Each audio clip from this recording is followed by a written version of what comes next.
Good morning, everybody. This is Aaron Bloom from the National Renewable Energy Laboratory, and we're just going to go ahead and get started on this exciting new webinar series that we're kicking off at the laboratory. The goal of this series is to engage the broader research community, academia, and the industry in some of our latest grid research that's coming out of the laboratory. And in the first webinar series, I'm excited to introduce you to Dr. Greg Brinkman and Dr. True Mai. They're going to introduce us to the world of grid integration with 50% of the energy coming from variable generation. Dr. Brinkman will tell us about sub-hourly analysis he recently completed as part of the Continuing Renewable Energy's Future Study, and Dr. Mai will then tell us about the Resource Planning Model, a new tool that's designed to assist system planners in determining the optimum build of generation and transmission for integrating very high amounts of wind and solar generation. Before I hand this over to Greg, I just want to give you all a little guidance on how this and future webinars are going to go. To minimize the barking dogs, crying children, and lawnmowers in the background, we put you all on mute. But we really want to hear your questions. So please use the GoToMeeting app to send us your comments and questions. If they're really good, we'll interrupt Greg and True for an answer. But don't worry, we'll save time at the end for more discussion. Lastly, I want to take a moment to thank our project sponsors, especially Uki Ma from EERE's Strategic Programs Office for his continued support of this webinar series. Also, the underlying support from DOE's Office of Electricity, Wind and Water Power Technologies Office, and Solar Energy Technologies Office. With that, I'll let Greg go ahead and start.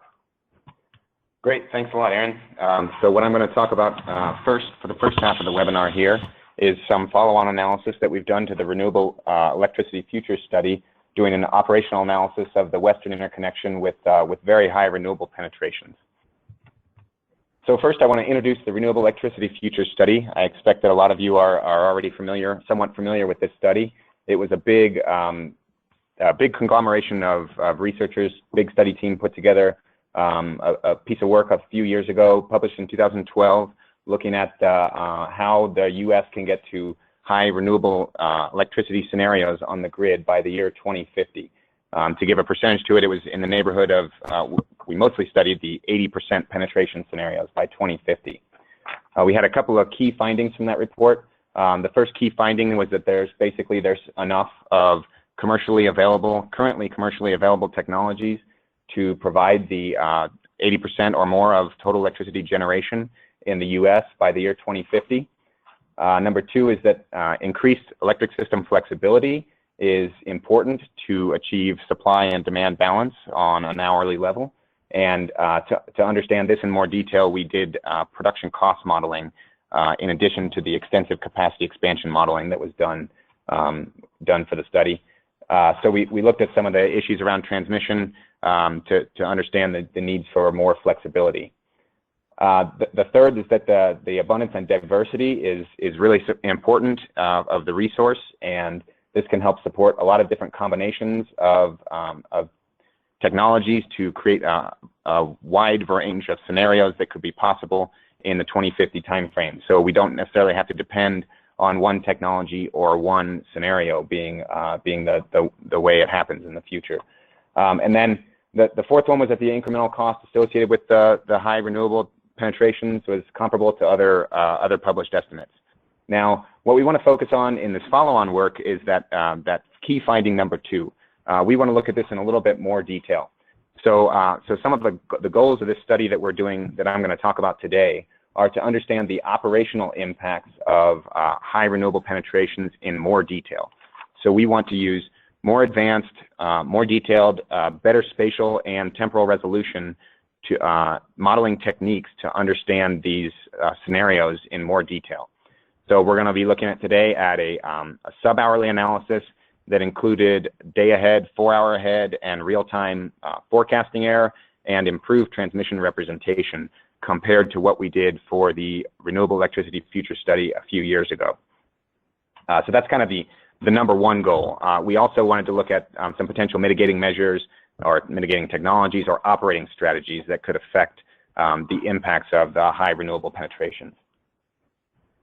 So the tool we used for this was PLEXOS. It's a production cost model that simulates the operation of the electric power system. You can do it in hourly or sub-hourly chronological resolution. For this study, we used 5-minute time resolution. The model commits and dispatches the units based on demand, generation parameters, and transmission grid parameters. These types of models are often used for system generation and transmission planning. Some of the examples of the types of results that we're interested in are shown here on the right. Some of the key assumptions we use for this study, these are important in interpreting all of the results, and the first one is probably the most important and interesting one for this analysis. We assumed, based on whatever motivates the very high renewable penetration, we assume that would also motivate some significant retirement and complete retirement of all the coal generation in the Western Interconnection. And I don't believe I mentioned yet, this analysis here is focused on the Western Interconnection and looking at really high penetrations. A couple of other details: we used 2006 meteorological profiles with 5-minute modeling resolution. We have a day ahead and a 4-hour ahead unit commitment, depending on which scenario we're talking about, and I'll talk about that in a minute. And also real-time dispatch.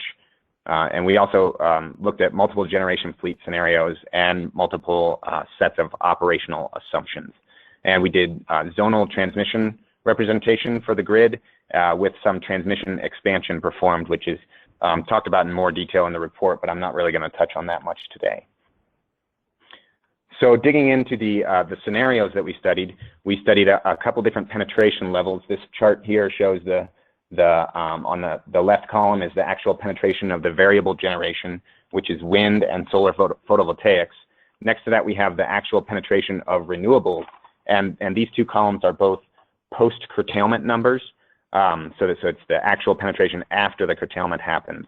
And in these three different scenarios, we have sort of three different penetrations of renewables. In the high scenario, we have a little less than 82% penetration.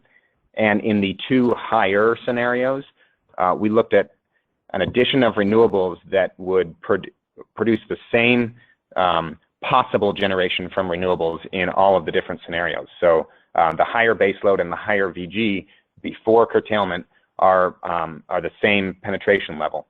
But the reason they come out in the actual penetration that's lower is because there's more curtailment in the higher VG scenario.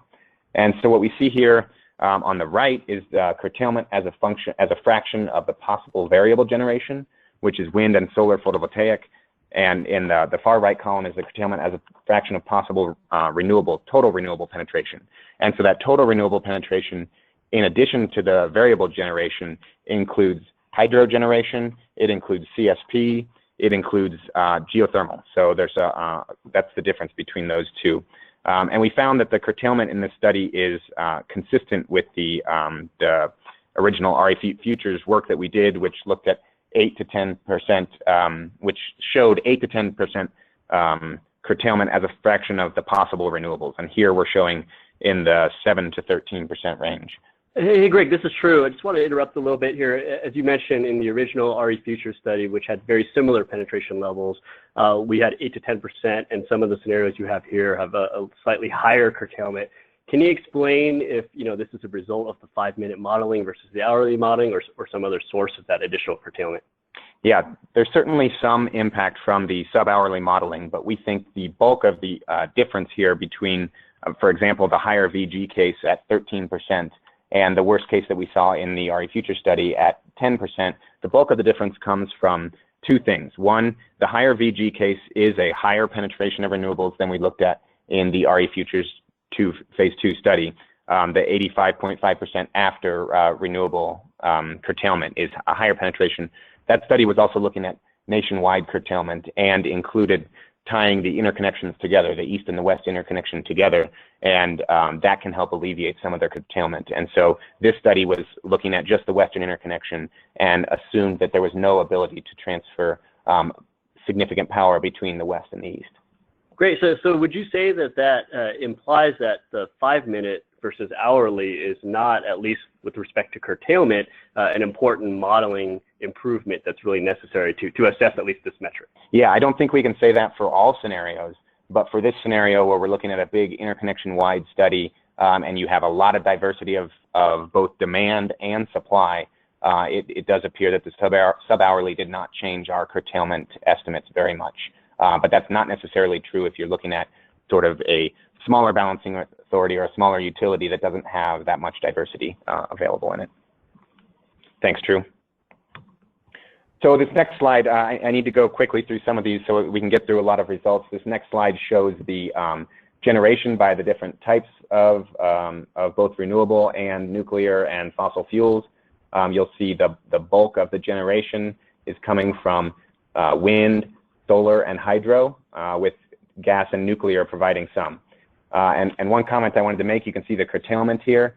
If you look at the incremental generation between the higher scenarios and the high scenarios, you'll see that in the higher VG case, which added mostly variable generation to get to the higher penetration level, you have half of that incremental generation is curtailed. In the higher baseload case, which added only geothermal and CSP to get to the higher penetration level, you see that a third of the incremental generation is curtailed. We also did some sensitivities for this work, and I want to talk relatively quickly about these, but we were looking at addressing some of the questions around the flexibility of the grid and how that impacts some of our results. So we have what we call a high-low flex scenario, which tests sensitivities around the flexibility of the thermal fleet and markets to access that flexibility. And the difference between this case and the regular high case is that we committed all of the gas combined cycle generators using day-ahead forecasts in the low flex case versus 4-hour ahead forecasts in the regular high case. This gives them better forecasts with which to decide on their commitment patterns.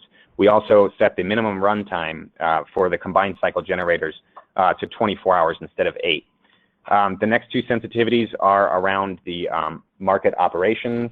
What we see, what we're looking at here is comparing to the low flex case. What if there was a large hurdle rate in the day ahead or 4-hour ahead market? This basically represents a situation where the balancing authorities are not doing any coordinated planning and not really trading power in day ahead markets. It does not represent what's happening today necessarily. It's more of a proxy or a bookend case to look at what would happen if these balancing areas are not doing any coordinating planning in the day ahead market. And the low flex no DART case looks at what if they're not doing any coordinated planning in the day ahead or real time frames. We also look at a high storage case with higher penetrations of storage.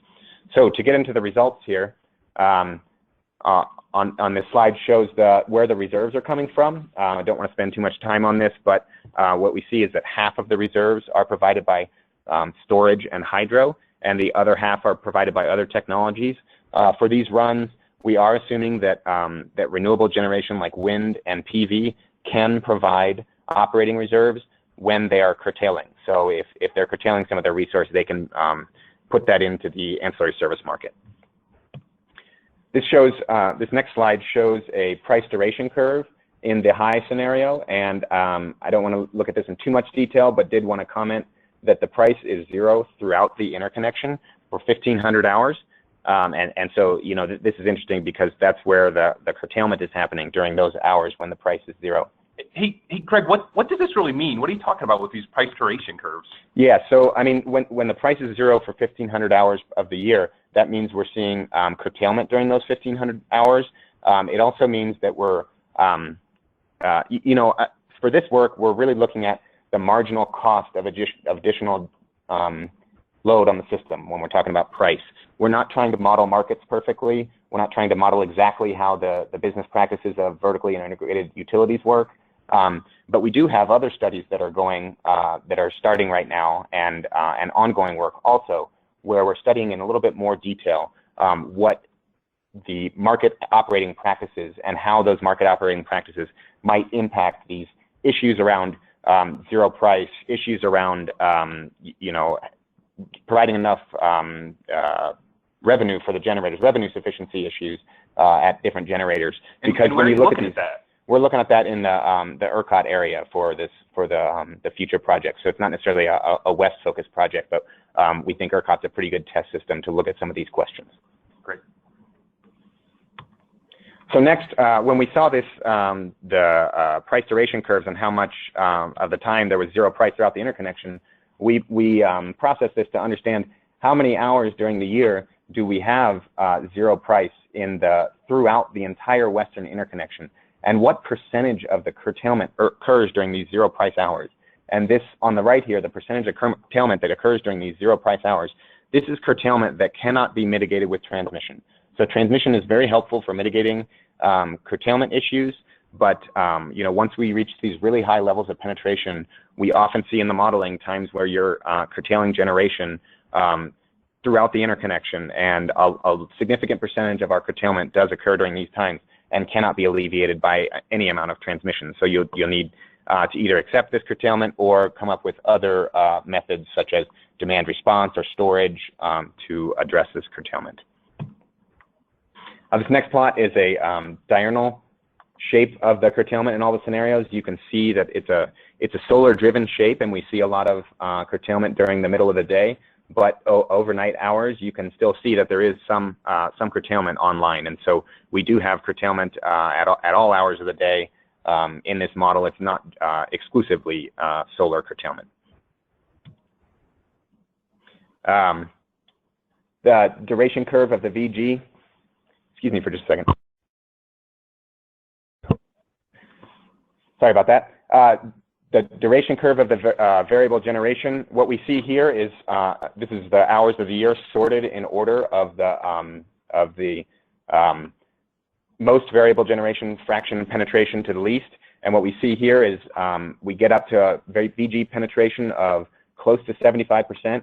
The peak VG penetration is really limited primarily by the balance of the system and not necessarily the VG profile. So when we dump a lot more VG in there, in the higher VG case, we see the peak VG penetration increase a little bit, but not dramatically. This next plot is a time series of the gas generation in the high scenario. And what we see here on the left, this is for the whole year, all plotted as one time series. On the left is the combined cycle generation. On the right is the gas combustion turbine generation. We can see that the more flexible CTs that are more costly to operate are used for flexibility year-round. They're not often turned on for long periods of time to provide a lot of energy. But on the left, you see the gas CCs. The combined cycle units are used for energy during the summer. You can see that they're turned on and operating significantly during a lot of those hours, basically for the entire summer. And during the off-peak seasons, you see a little bit more variability back and forth of starting and stopping and things like that. I just also wanted to show this duration curve of transmission in the high scenario. I don't want to look at this too much. These are some of the flows, and you might recognize some of these as being path flows like the West of River Path, the Path 26, the Coy, and things like that. But what I wanted to show here is that the flows go both ways. Most of these interfaces are not exclusively congested in one direction or the other, but they're going back and forth at various hours through the year. So we don't have a whole lot of time left, but I would like to talk about, because I'd like to give True plenty of time to talk about his stuff and also take some questions. But I wanted to go through some of the results from the sensitivities relatively quickly here. This shows generation by type in the different sensitivities, and mostly what you notice here is the different levels of curtailment in the different sensitivities, which we'll talk about it in a minute, and also the most of the slack from that is picked up by the gas combined cycle generators, with slight differences to the combustion turbine generation in the different sensitivities. Production costs is a look at production cost. This next slide. Mostly I'm going to talk here about the right column, the total production cost, although there is some changes to the start costs also. The generation flexibility sensitivity, where we took away some of the flexibility of the combined cycle generation, that caused the system to cost about $350 million more.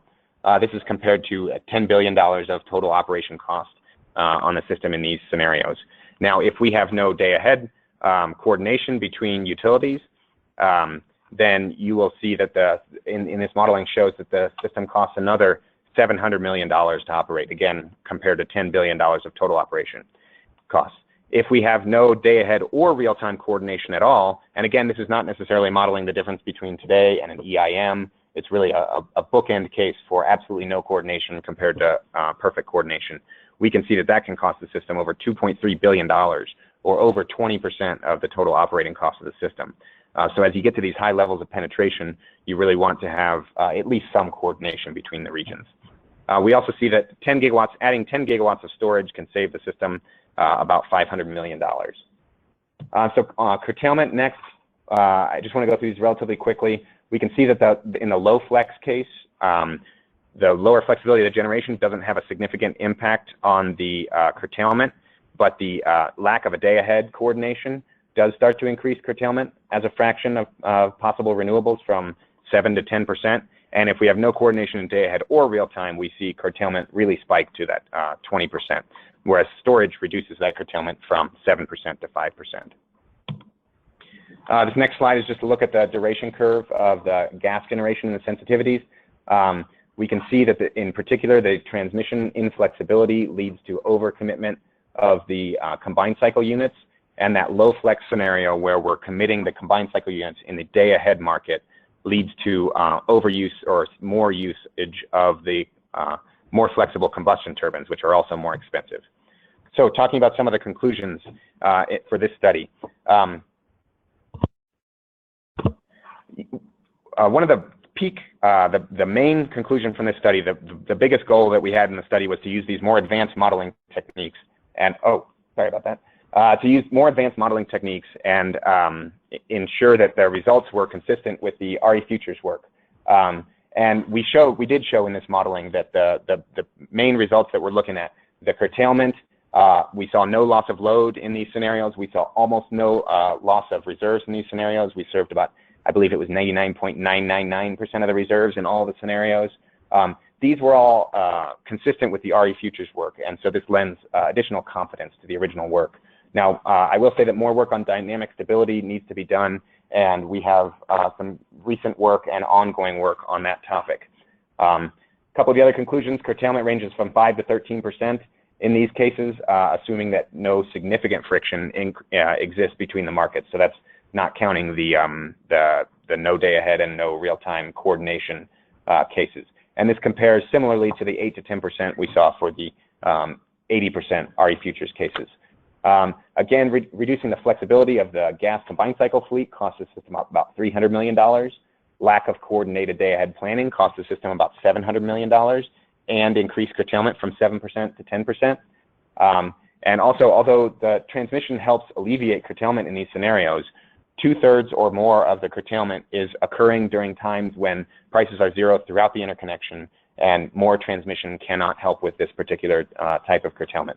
And I mentioned this, the storage can reduce curtailment by about 1 gigawatt hour per megawatt of storage capacity, which is from a total of 7% down to 5% if we add 10 gigawatts of storage in the West. And the value of this storage is somewhat similar to previously published estimates, and is about $50 per kilowatt of storage capacity. Hey, Greg, this was great. We're getting some awesome questions from everybody online, and I just wanted to take a second and go over a few of them. One of the things that got people kind of excited was your talk about transmission. Can you explain a little bit more by what you mean when you said that adding additional transmission doesn't make it any easier to integrate renewables when you get to these very, very high penetrations in the West? Yeah, so I think if I stated it exactly like that, I probably stated it wrong. Okay.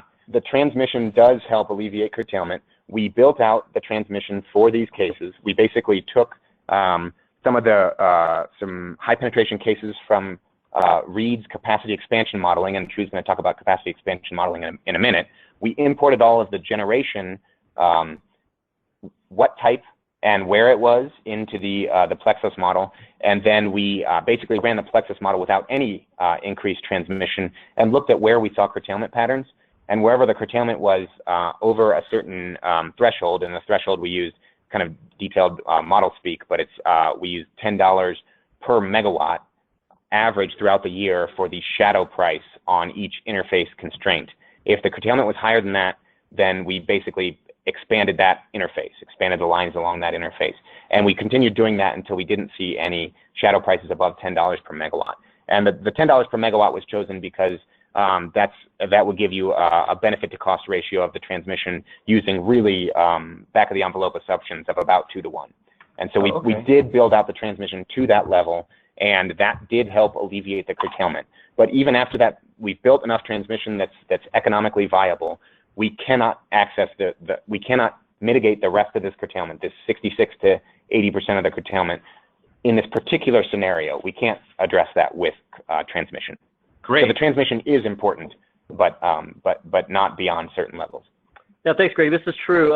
And this answers another question that one of the audience members had, which is how did we develop the geographic distribution of the renewable generators in there? And I think you pointed to the capacity expansion modeling, which we'll hear about in a little bit. But really, we're using a reduced form version to capture the value of geographic diversity in there, and that's what we've implemented in PLEXOS. But maybe we should tackle another question, Aaron. Yeah, so one of the other great questions that we got from a couple different people involves load in the future.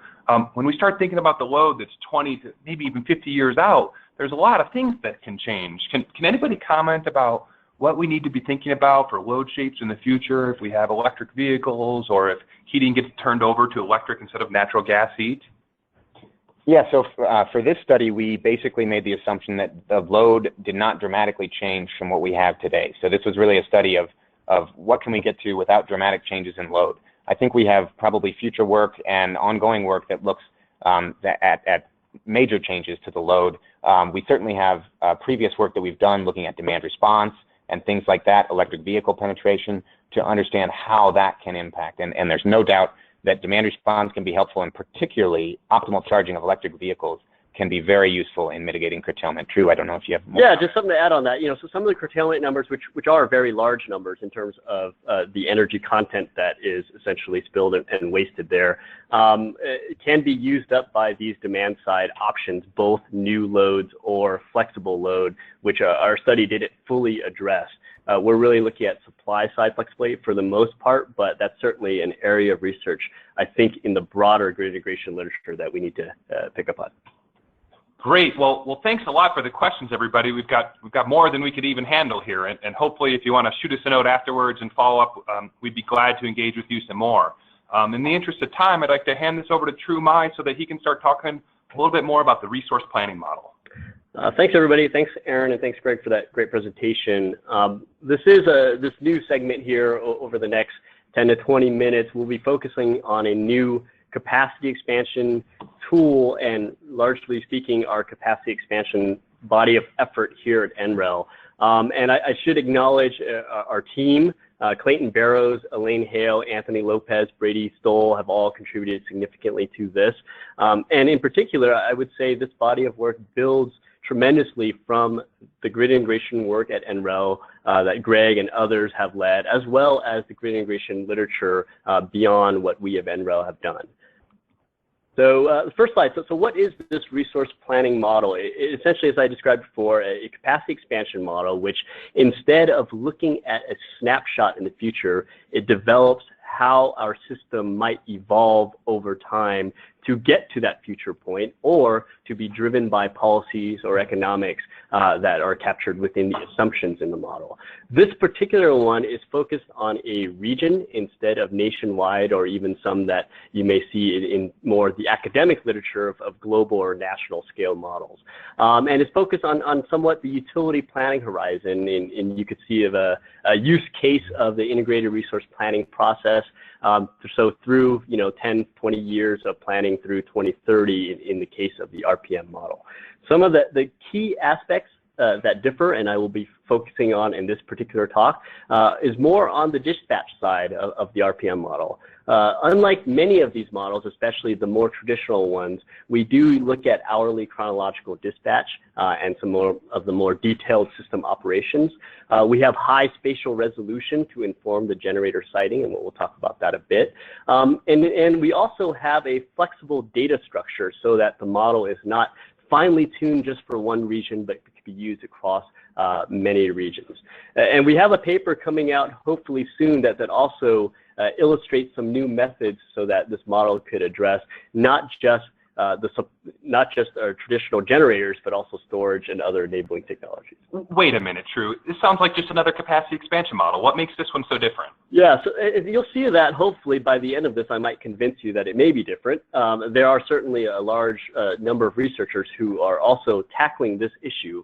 But the key here is that without modeling the detailed system operations, you may not be capturing fully the cost and value of renewable and other technologies.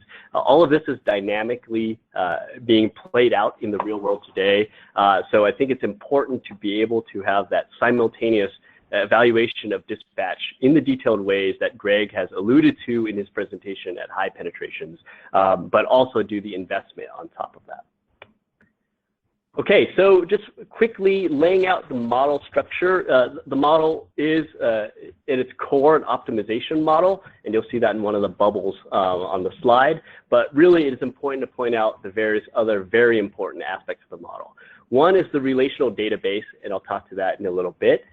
Second are a set of scripts that processes that data appropriately for the optimization model. And within that optimization model, it really steps forward through time in 5-year increments. And the reason why we do that is we could update all those parameters as, again, the system is really dynamically evolving. So as you hit higher penetration levels, as your thermal fleet evolves from coal to gas or to nuclear even, how renewables are valued in particular can really dramatically change under those conditions, including how load might evolve per the earlier question. And finally, we have a set of model outputs. Of course, while I'll be focusing on kind of the dispatch algorithms within this model, this is in the end a capacity expansion model. What that means is what the key outcomes of the model are the location, amount, and type of generators that one might invest in, again, within the least cost portfolio to inform system planning to get to that higher renewable or lower carbon or whatever least cost solution that a utility or other regional entity might be interested in. Okay, so moving forward, again, I did mention that the data side is an important component. I think many people on the line would appreciate that. A couple of highlights here are that we really borrow significantly from the detailed PLEXOS and other grid simulation modeling, and we try to store all of that native resolution data. You'll get a flavor for that as well. So that's an important aspect. The other is, again, that we're trying to build a platform more than just a single model, and that platform allows us to be able to represent multiple regions instead of having one model that can only be useful for a smaller subset of users. So what does that mean when you actually look at the geographic scope of the model? As I mentioned in the last slide, we do have that native resolution. Spatially, what that means is we take the unit-specific data from our grid simulation models, and that is represented on the left-hand side, and the individual transmission lines. We have that included. Unfortunately, computationally, that is very challenging to model from a capacity expansion framework. Therefore, we have to make some simplifications.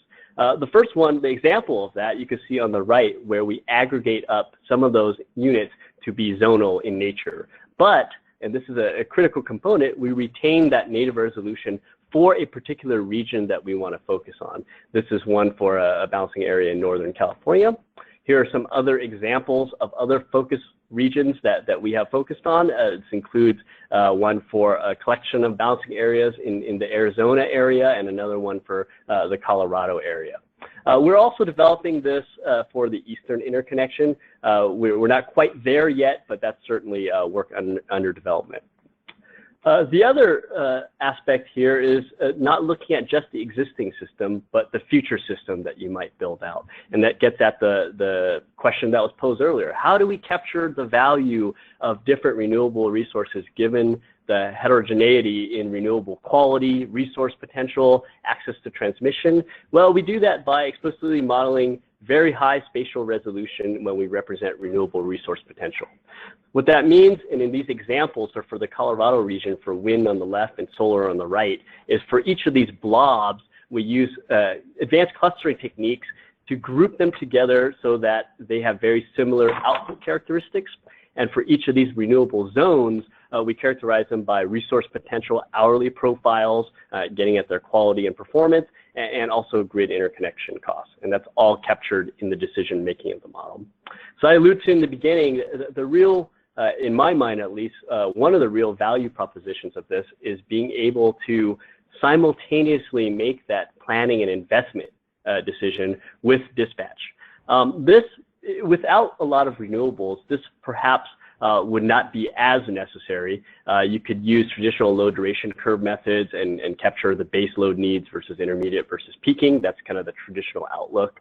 When you have systems with lots of renewables, which we are already seeing in the real world in certain regions, that paradigm is largely insufficient to capture the investment, the cost, and value of different options adequately.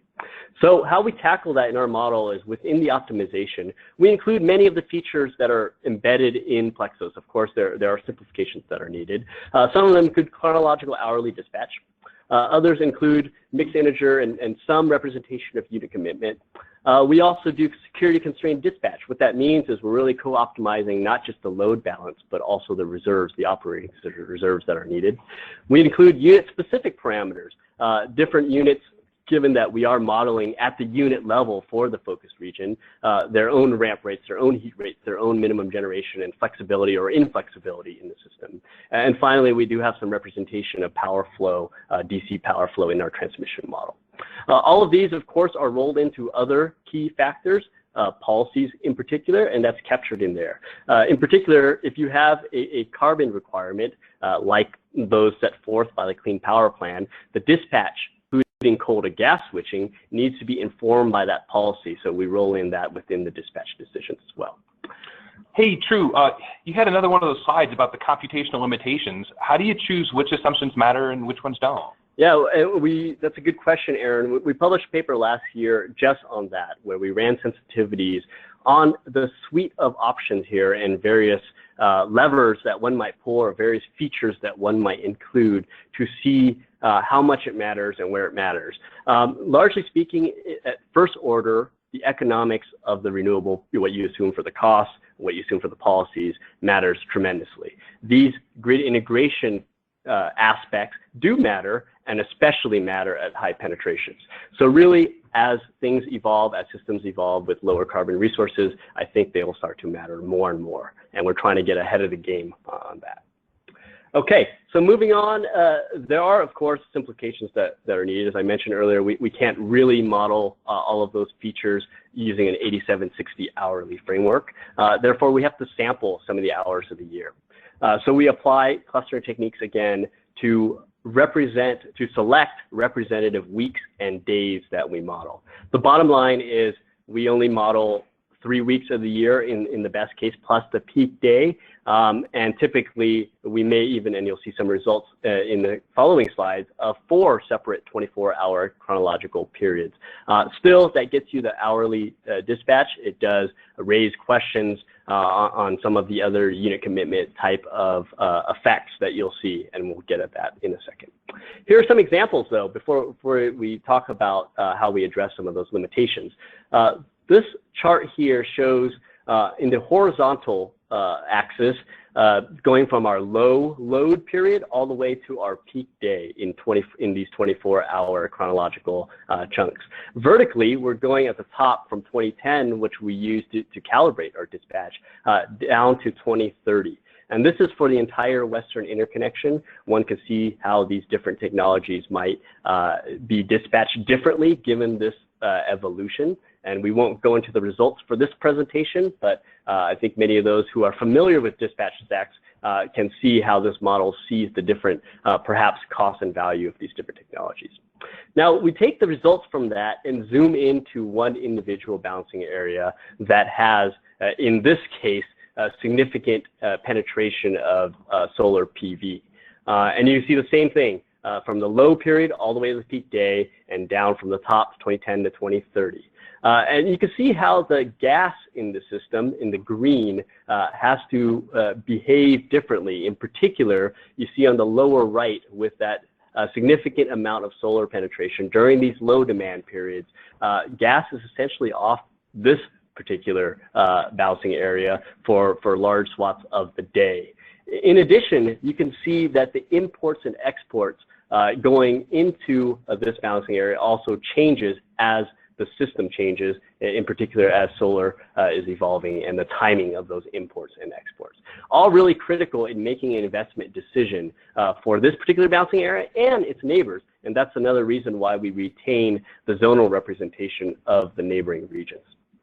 Of course, sampling only a subset of hours of the day, we know doesn't capture the full ranges of the distribution of what's happening in the system. So we have to add on additional constraints, additional representation for those non-representative but very important days. That includes capacity value. So to address this, we include a planning reserve constraint that ensures that there's sufficient firm capacity to have resource adequacy for all of our portfolios. Ideally, we would apply a ELCC, effective load carrying capacity, or a LOLP, a loss of load probability type of calculations. We know those are the state of the art. Unfortunately, computationally and data-wise, we can't really do that dynamically. So we apply a capacity factor approximation to not just the capacity credit or capacity value of the VG on the system, but for any additional variable generation, wind and solar, you might add to the system. That's really the computational challenge of these types of investment models. So in short, all things being equal, you would add the renewable generation or any generation that offers the highest amount of firm capacity for your resource adequacy needs. And that's captured in the investment decision making in the model. On the other end of the spectrum, particularly during the low load hours, we also estimate the curtailment of renewables. As Greg mentioned, at very high penetrations, we can get wasted, spilled energy, and therefore a curtailment is a very important factor, not only on how you might operate the system, but what you might invest in. Curtailment, not generating that electricity, decreases the value, therefore effectively increasing the cost of different generator options. So it's an important thing to capture, especially at high penetrations. To do this, we again look at the full 8760 hourly data. And instead of looking at just a subset of hours, I think it's very critical that we also evaluate the system flexibility. To do this, we use the PLEXOS analysis, and this really highlights how we really leverage our grid integration and grid simulation capabilities that Greg alluded to and has certainly contributed to do a regression analysis on a very large suite of studies that use the 5-minute or hourly unit commitment modeling of PLEXOS to estimate, again, the average and marginal curtailment to inform that investment decision. The chart on the right demonstrates in the red some of those times when curtailment is happening in a particular scenario. And finally, as I mentioned earlier, we have started to look at not just the traditional generators, renewable or thermal, but also storage. And this is a paper that we're hoping to put out in a couple of weeks. And this is an example of storage in the chart there, the dispatch for storage. It's important to capture this detailed representation of dispatch because the value stream from storage in our large body of work on storage valuation recognizes that it's not just for energy arbitrage. It's not just for charging during periods of low electricity prices and then generating at high price times, but also storage's value for firm capacity and also for providing reserves. So it's really important to have that potential for storage to be able to contribute and capture many of these value streams. We have extended this work to not just storage, but interruptible load, and we hope to be able to expand it to a broader set of demand side options as well as thermal energy storage. Okay, in the end, and this is my last really substantive slide here, is all of this that I just spoke to, talked about our dispatch modeling. None of those are fundamentally new. We've been doing this for years in our unit commitment model. Greg talked about them. What's new is applying them in a capacity expansion framework, because really what we're getting at is what they mean and how they might change your capacity planning decisions. So what this slide shows is a set of examples of how that dispatch goes into our annual generation estimates and therefore goes into the economics that really drive what future power plants might be deployed. And that's shown on the upper left in this example run, and also on the lower right on where you might deploy that solar. And of course, there are other outputs that we look at: system costs, emissions, transmission upgrades, et cetera. But really, this is the core driver, and we're hoping to build from this body of work. You won't be able to go through this right now, but we'll have the slides available. We are applying this tool in a certain key set of use cases and case studies, including looking at land planning in the Colorado area, looking at the impacts of coal plant retirements and what might replace that coal capacity.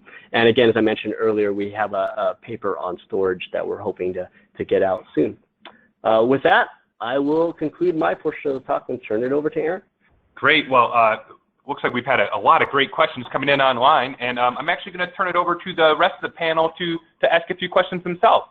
We've actually got a guest appearance from my colleague, Dr. Paul Denholm. Go ahead, Paul. Hi, True. So how does this compare to a commercial model? Are there advantages or disadvantages to the planning tools that are already out there and used by utilities? Sure, that's a very good question, Paul. The commercial tools certainly, for the regions that they're trying to address, I think has very good data for the particular systems. They have pretty good representation of how the historical and existing fleet has operated.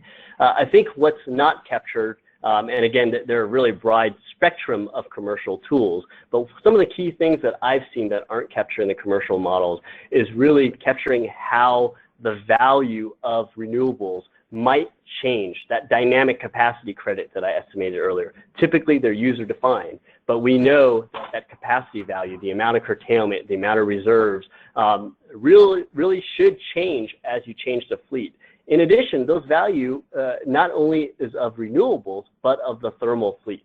What plants you might build, whether it's a high capital cost, low fixed cost, or low fuel cost, or vice versa, really depends on what low variable cost technologies are introduced. So I think that dynamic aspect may be missing in many of these commercial tools.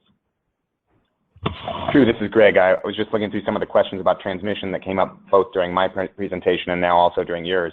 One of the recent ones was, what do you see or what can you use your model to address on the outlook for renewables in a sort of challenging transmission build environment or where it's challenging to build transmission?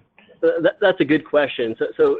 More broadly speaking than the RPM model, we have a more national scale model, but also with the same concepts of high spatial resolution to capture the value of both geographic diversity and also the value and cost of transmission expansion. In that body of work, we have examined, even including the RE Future study that we mentioned earlier, Greg, constrained transmission scenarios where transmission is much more costly or you cannot build transmission. We've also looked at some other projects that looked at siting concerns, both for generators and transmission, and how your system might evolve. So we can address that through a scenario framework, because certainly some of those issues and data are hard to come by. Hey, so I've got a question. A lot of people have been thinking all about the production tax credit extension and the impact of the Clean Power Plan and what we could be seeing on the fleet going forward. What do you guys think about that modeling? Have we done any work there? Yeah, thanks, Aaron. So at the national level, again, we have and are assessing some of these policy impacts. We had a paper published just in February looking at the impacts of the recently extended federal tax credits. Of course, you know, the Clean Power Plan is a core thing that's on many folks' mind, and we have the capability to model those both in RPM and other tools. What overall, though, what we're finding is these policies, as well as the underlying technological drivers, R&D advancements, are moving us towards futures and the present where we have much greater shares of renewables, and therefore it really demonstrates the need for these integration studies and these tools. Well, this has been great, everybody. I want to leave you all with a little bit of information about our next webinar. We're going to be hosting another one on April 14th at 11 o'clock Mountain Time. You should have the information about signing up for this newsletter and others. If you got this invite, there's a link at the bottom of it. So please join us and feel free to follow up. In the meantime, I kind of want to give you guys a preview of what we've got going on next. We've been working on a study called the Eastern Renewable Generation Integration Study, and we've got some exciting new results that are kind of coming out for the crowd now. And maybe if you guys tune in then, I can actually explain to you what's happening in this scenario where you see the sunrise and solar generation increase and the wind moving around in the Midwest. So stay tuned for more work, and please feel free to follow up with some great questions. Thanks, everyone.